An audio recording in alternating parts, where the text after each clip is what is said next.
The need was clear before COVID. It's just stronger now. Tonight, more money coming for young people suffering from mental health issues. The idea is that they come in, warm up, we get them some donations, some warm clothing, some food hopefully. Plus, a helping handout of the Winnipeg cold.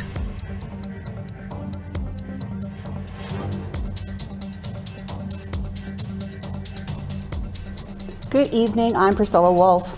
The federal government has appointed Jennifer Moore Rattray as a ministerial representative.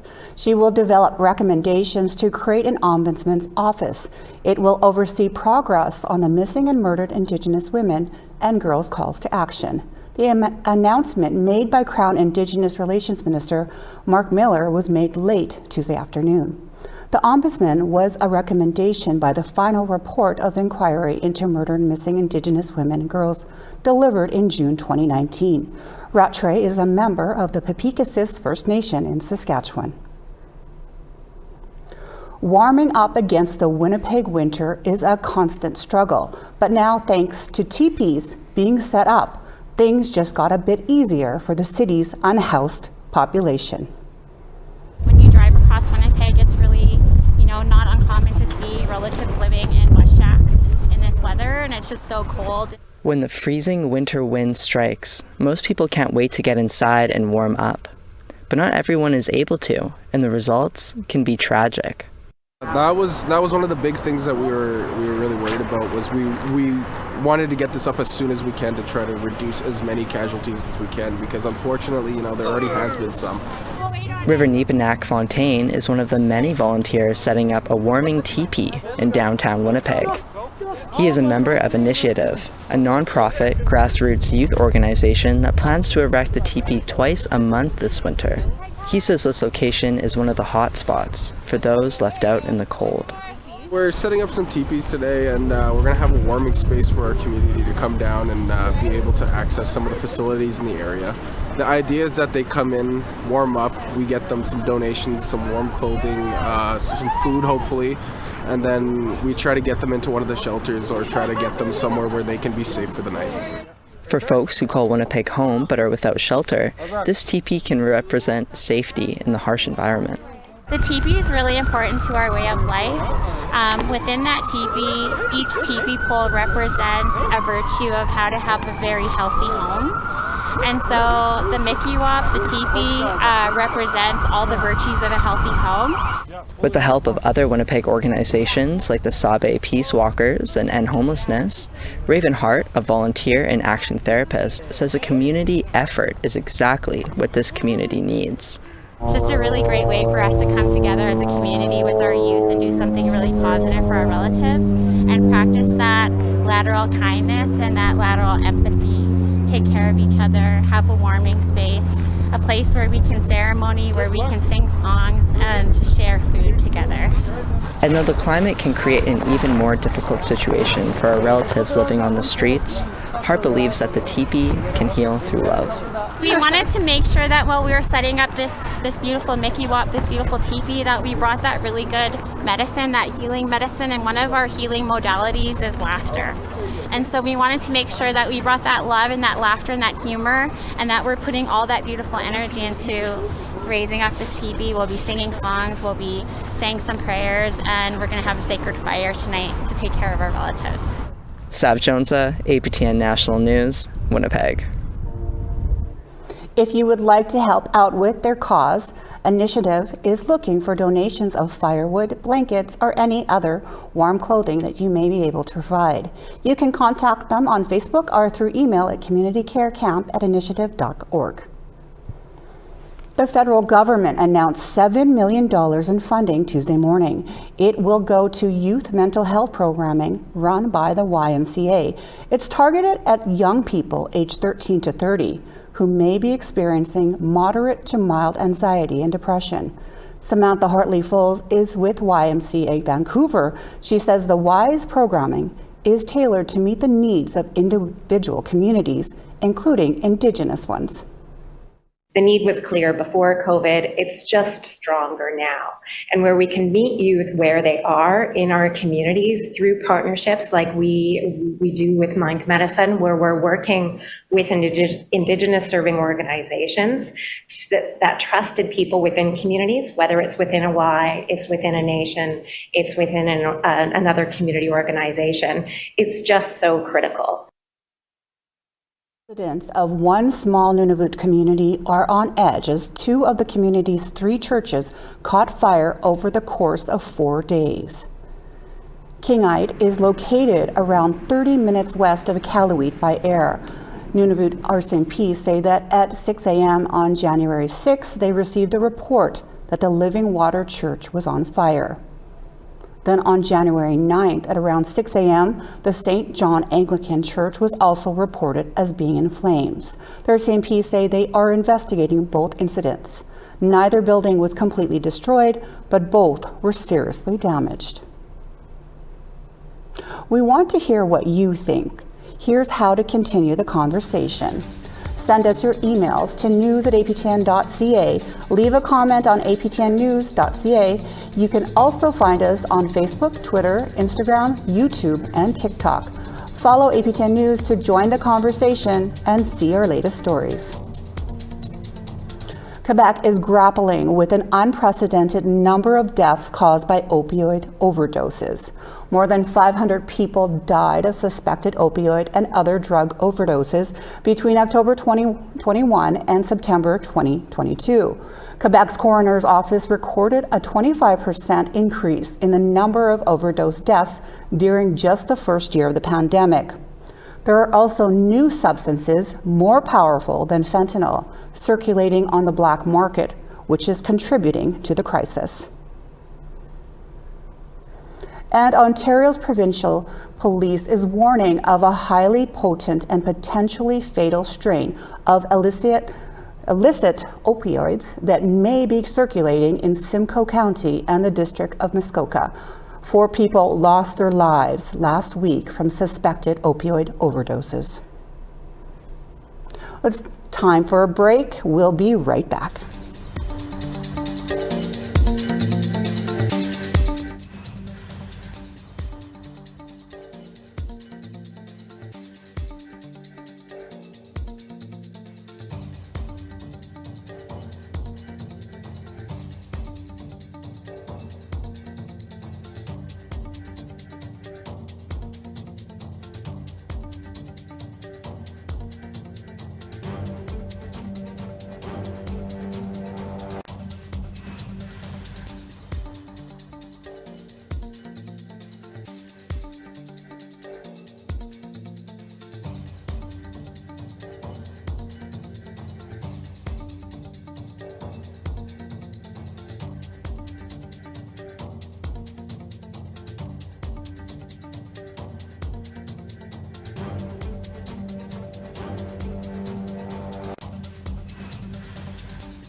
Welcome back.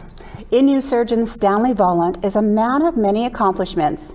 He's the province of Quebec's first Indigenous surgeon and a role model for youth. Just one of his achievements began in 2010.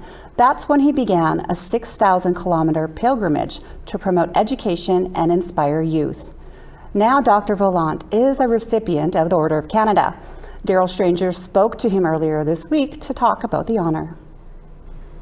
Dr. Vollant, thank you so much for joining us here today, and congratulations. How did it feel to hear the news of the appointment?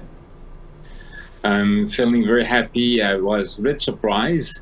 I didn't thought I'm going to be named to the Order of Canada now, and I was very surprised and very proud of myself, and also very proud of who I represent, and that the young people of my village, young people of my nation, the Innu Nation, can look at me as a role model, and one day they can be named as at the Order of Canada. So I'm very happy of that. Now, you're being recognized for your career as a surgeon and for inspiring youth, like you mentioned. Why is that so important to you, Doctor? For me, it's a trail that I took 40 years ago when I entered medicine. I wanted to become a guy that's going to change the path of my nation, to be a role model for the youth, and never thought I'm going to be named at the Order of Canada one day, but I took this path, and people told me that it was very important for them. I became the first Innu surgeon. I became one of the first Innu physician in Quebec. That was in 89 and 94. And for me, it's just a motivation to continue on that path. I'm still working as a surgeon, but one day I would like to take more time to go back again in among the youth of my nation, to help them to never give up, to never give up on their dreams, and to be proud of who they are, to be proud of to be Indigenous people. And so it's just motivation to continue on that path. Well, that's wonderful to hear. And when you look back, is there anything in your career that maybe stands out to you and brings the most satisfying memories? Well, I remember my granddad that passed away many years ago. My emotion told me, my son, you have to go to school to have education, to learn the language of the non-Indigenous people, to learn their science, their laws, and to come back and to defend the territory of Netesinan, the territory of my tribe that was stolen, that was break down by Hydro-Quebec, and to give the pride that we have lost. And for me, my mom passed away in 95, my Kokum 95 also. I think they are very proud of what I became, and people of my village still look at me with a lot of pride, and I think a lot of people are very happy what I became today. And my path is not finished yet. There's many years in front, and I'm still very engaged to continue and to do more for my nation. Well, Dr. Vollant, during your travels over the years, you've spoken to hundreds of Indigenous kids and youth in the communities. What's been that interaction like for you when you see those kids? I remember when I was 5 years old, a grand chief, when that grand chief came to my village, and he talked to us, and he told us that it's very important to get our education and to get back to our community, to help our sisters, brothers, and mothers and dad to build up a better community. I remember this guy, and for me it was, I would like to give the same thing that this Grand Chief gave to me. It was a Grand Chief Max Goldwee that passed away 2 years ago in Quebec in Wendake. And when I'm saying those kids, I'm just want to inspire them to give them the chance they can succeed, and they can succeed in their dreams. And I received many letters now from the youth I have met throughout the years that said, "Thank you, Dr. Vollant. You have made a big change in my life." And I started to trust myself, and I continued the path of my dreams, and I succeeded. So for me, that's the most rewarding when I see those kids. It's the fact that maybe I make a difference. Well, Dr. Vollant, that's a great way, I think, to leave our conversation. I want to say thank you, Miigwech, for coming on and speaking with us. And again, congratulations. Miigwech, Tanish Kamaten. It's time for another break. We will return shortly.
Welcome back. Time now for our photo of the day. Today's photo was sent in by Julian Tuga, a beautiful winter sunset over Winnipeg, Manitoba. Please keep those photos coming in. How are you taking in the winter weather? Send in your photos to be featured as our photo of the day. Email them to share@aptn.ca. Now let's take a look at tomorrow's weather forecast. For the weather, we'll start on the East Coast. It is -6 in Charlottetown, -3 in Halifax, -5 in Nain, and -15 in Cartwright, -11 in Quebec City, and -8 in Montreal, -5 in North Bay, and -7 in Ottawa, -7 in Sioux Lookout, and -4 in Elliott Lake, -9 in Pucktawagan, and -10 in Thompson, -8 in Dauphin, and -7 in Brandon, -10 in North Battleford, and -12 in Saskatoon, -9 in Stony Rapids, and -9 in La Ronge as well. Now over to the west, it is -8 in High Level and -8 in Fort McMurray too. -7 in Edmonton, and -5 in Calgary. It is +1 in Bella Coola and +9 in Vancouver, +6 in Prince Rupert, and 0 degrees in Prince George, -20 in Beaver Creek, and -9 in Whitehorse, -13 in Yellowknife, and -13 in Trout Lake as well. It is -25 in Fort McPherson, -31 in Baker Lake, and -15 in White Clove, -22 in Iqaluit, and -16 in Kinglet. A special evening of Hockey Night in Toronto happened this past weekend as the Maple Leafs hosted an Indigenous celebration game on Saturday. It was an opportunity to celebrate Indigenous contributions to society. Gordy Taylor is the Indigenous Community Relations Advisor for Hockey Equality, a charity organization that wants to make hockey more accessible to disadvantaged communities. He joined us earlier. Gordy, thank you so much for joining us. Now, you attended the event on the weekend. What was it like? First of all, thanks for having me. It's a pleasure to be on your program. I've been quite aware of your program since I was a small boy. So we got invited to the celebration game of the Toronto Maple Leafs versus the Detroit Red Wings. And it was set up through Kevin Ishkegawan. And he's the president and CEO of Indigenous Tourism Ontario. I met him this fall. Our sons kind of play in the same hockey teams in different divisions in Mississauga, Ontario, and I met him. And we also got help through Mark Fraser, who also works for the Leafs. He's a Maple Leafs alumni. And through the group that I work with, Hockey Equality, and we all got together. We got invited, and we invited some various kids that are part of our program and various families, and we met up with a few hundred other First Nation people that also attended the game. Sounds like it was exciting. Yeah, it was a great time. What kind of things, like for events like this, what does it mean for young athletes in Indigenous communities? I want to just backtrack you there. So I think it's all Indigenous people, not just young athletes, but I think it's everybody from 4 years old to 90 years old. I think it's great for everybody to be recognized on a stage such as the Toronto Maple Leafs game, which is on Hockey Night in Canada. As you know, it's good to get recognized, but it's good for us because we're not always included in everything. And we're trying to grow that and make it more popular for us to be Indigenous. Now, having this game meant a whole lot to myself. I've been a Maple Leafs fan since I was a kid.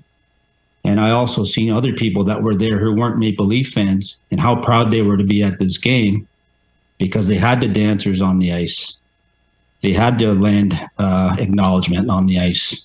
They had the singers. They had the chiefs there. Everybody was there and everybody was proud. And it's good to be recognized for First Nations people all across Canada. So I think it was just a great move by the Toronto Maple Leafs to have this. Impressive, yes. Now, can you tell me exactly what it is that you do for Hockey Equality? So my job with Hockey Equality is my role is a First Nations advisor. And our board is made up of different people. And I'm going to read you our mission statement here. It says, the mission of Hockey Equality is to make the game of hockey more diverse, inclusive, and accessible to all children across Canada. So what we're doing is we're working with BIPOC players to bring attention to them, to let them know that we're just as good as everybody else. And we're trying to do that because hockey's an expensive sport for equipment, ice time, etc. And everybody doesn't have all the resources to do that, being a minority. That's just the way it is, you know. So we have different groups of people. We have the First Nation people, we have the Black people, South Asians, girls, and also other people of color that want to be recognized, and they don't have the resources. So it starts in the grassroots program and goes up to the junior development program and goes up to the elite program. and we have funds from different areas of businesses, private, and also some government funding as well. And what we do is we try and provide the ice time for the kids, the equipment, training sessions, food and nutrition, mental health, or any type of advice, schooling, etc. We also have scholarships available that are through Blythe Academy in Toronto. That's new, and we're partnered with the NHL as well. Are there any other events that are being planned for the near future? Yes, there are events being planned. So we're going to be attending the Little Native Hockey League. We're going to have a booth set up. We have mentorship groups throughout the year for each different category. So we have the First Nations one. We have one for the Black kids and one for the South Asian kids, and we have an all girls event as well. And because of the year's been so busy and with COVID, they don't always run at the same time. But we have different events for each group. And this past Christmas break, we had hockey camps for about 10 days. And we're running out of Scarborough, Ontario, out of the Hockey Factory. Thank you so much for joining us today. Thank you for having me. A Gwich'in artist from the Northwest Territories is getting some major attention after her work was recently worn by one of the world's biggest pop stars. A dentalium shell necklace was made by Yellowknife artist Tanya Larson and was worn by singer-songwriter Billie Eilish for a Vogue digital cover shoot. Larson gave the necklace to her partner, who then gifted it to Gwich'in and Lakota model and activist Quanah Chasing Horse at a movie premiere in New York. Chasing Horse then gave the necklace to Eilish, who opted to share her cover shoot with climate activists. Larson says she's thrilled a celebrity who advocates for the environment and mental health is showing off her work. I really hope that it encourages others to know that what we have up north, our art, our culture, is so special and is so valuable that even, people in LA who've maybe never been here or who are on the radio, on television and stuff like that, want that, they desire that. Tonight's guest on Face to Face is NHL Hall of Famer and 7-time Stanley Cup champion Bryan Trottier. He joined Daryl Stranger to talk about a variety of things, including his Stanley Cups, his impact on Indigenous youth, and his newest adventure, being an author.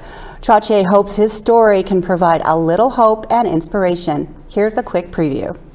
I was homesick all the time, wanting to go home.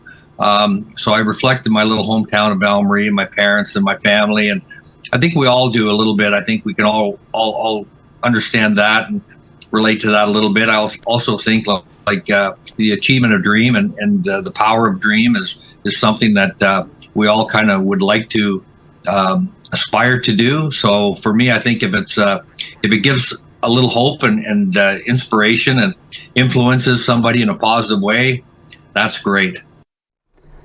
Well, that's all that we have for tonight on APTN National News. More news can be found on our website at aptnnews.ca. I'm Priscilla Wolf. I will see you here tomorrow.